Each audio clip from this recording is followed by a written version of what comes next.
नमस्कार। मेरा नाम नवनीत नीरव है और मैं आज आप सभी के समक्ष अपनी कहानी रामचरोखे बैठ के पर बातचीत के लिए उपस्थित हुआ हूं। मेरी यह कहानी नया ज्ञानोदय के अक्टूबर 2018 अंक में प्रकाशित हुई थी, जो कि युवा रचनाशीलता अंक था। मेरा ताल्लुक बिहार के भोजपुर जिले से है, जहां की पृष्ठभूमि पर यह कहानी लिखी गई है। बचपन से गांव आना जाना अक्सर होता रहता है।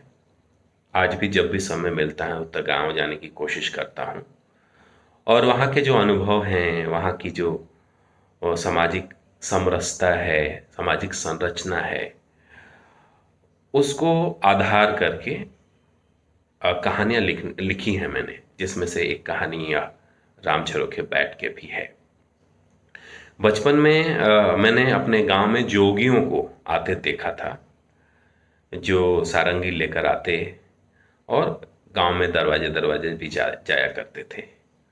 और वे एक भजन गाते थे कि राम झरोखे बैठ के सबका मुजरा लेत, जैसी जाकी चाकरी वैसा वाको देत, राम करे सो होए रे मनवा, राम करे सो होए।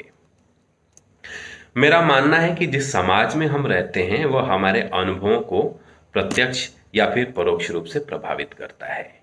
इन अनुभवों में कुछ का प्रभाव कम समय के लिए होता है, वहीं कुछ अनुभव ताउम्र हमारे मन को मथते रहते हैं। राम झरोखे कहानी को लिखते वक्त किसी खास व्यक्ति की छवि मेरे मन में थी, ऐसी कोई बात नहीं है।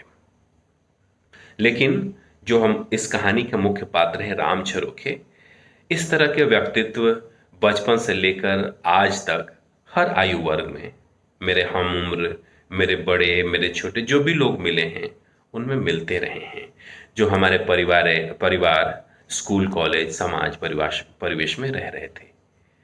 ये सामान्य ही लोग थे।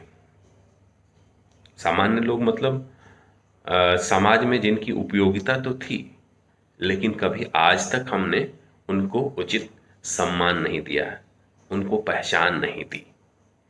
और हम कहीं ना कहीं इनसे इस तरह की उम्मीद भी करते थे कि ये काम तो करें, समाज के हर तरह के कामों में ये भागीदारी तो निश्चित करें, लेकिन जो नेतृत्व वाली बात है, आगे आकर जिसको क्रेडिट दिया जाता है, उस तरह का कोई काम ये मत करें। कुछ लोगों के हिसाब से ऐसे लोग सामाजिक ताने माने में मुख्य रूप से फिट नहीं होते थे, जिनके साथ किसी भी समुदाय, चाहे वो शहरी हो, ग्रामीण हो, शिक्षित अशिक्षित वर्ग हो, किसी भी आयु वर्ग लिंग का व्यक्ति हो, एक क्रूरता की हद तक व्यवहार कर लेता था। शायद यह सब कुछ सामान्य लोगों के लिए परिहास से ज्यादा कुछ नहीं होता था। कई बार जाने अनजाने मैं भी इस कृत्य का साझीदार रहा हूं। बाद में जब इनकी स्मृतियां मन को टटोलती हैं तो एक अफसोस सा पसर जाता है, जिसका प्रायश्चित कुछ नहीं। 3-4 साल पहले गर्मियों की छुट्टियों में गांव गया था। खेती गृहस्थी का कुछ काम था, जिसकी वजह से मुझे अपने गांव के समीपवर्ती गांव में भी जाना हुआ, 7-8 गांव। मैंने देखा कि गांव में गर्मियों के दिनों में लोगों के पास बहुत समय होता है। छोटे छोटे समूहों में लोग बैठते हैं, चाहे वो आम के बागीचे हों, बस स्टैंड का प्रतीक्षालय हो, कोई मंदिर, शिवाला, जहाँ वे लोग बैठ के आपस में बातचीत करते हैं, ताश वगैरह खेलते हैं। और ऐसे समूहों में हंसी ठिठोली ठट्ठा का एक माहौल रहता है। तो ऐसे ही छोटे छोटे समूहों उपसमूहों में बैठते, उनके अनुभवों से दो चार होते हुए मुझे अपनी कहानी के पात्र राम झरोखे जैसे कोई व्यक्ति मिले थे। और उनके साथ एक दिन जो घटना घटी उस समूह की तरफ से, वो स्तब्ध कर देने वाली थी।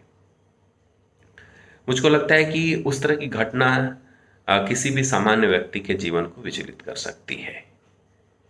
बाद में जब मैं घर आकर उसके बारे में सोचने लगा तो मुझे उस तरह की कई घटनाएं, एक सिलसिला याद आया कि कई सारे लोग याद आते रहे, जिनके साथ जाने अनजाने मुझसे भी अनुचित व्यवहार हुआ था।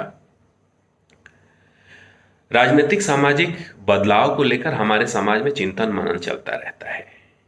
इस चिंतन मनन में हम शायद भूल जाते हैं कि मनुष्य मात्र या मनुष्य होना ही इस सामाजिक बदलाव की धुरी है। कोई भी परिवर्तन, चाहे वो सामाजिक हो या फिर राजनीतिक, मनुष्य हुए बिना यह तो संभव नहीं होगा। फिर बात यह उठती है कि हम सभी मनुष्य ही तो हैं, या मनुष्य होना क्या है? शायद मनुष्य को मनुष्य समझते हुए मनुष्य जैसा व्यवहार बनाए रखना, दूसरे को सम्मान देते हुए उसकी निजता और अधिकारों को बनाए रखना।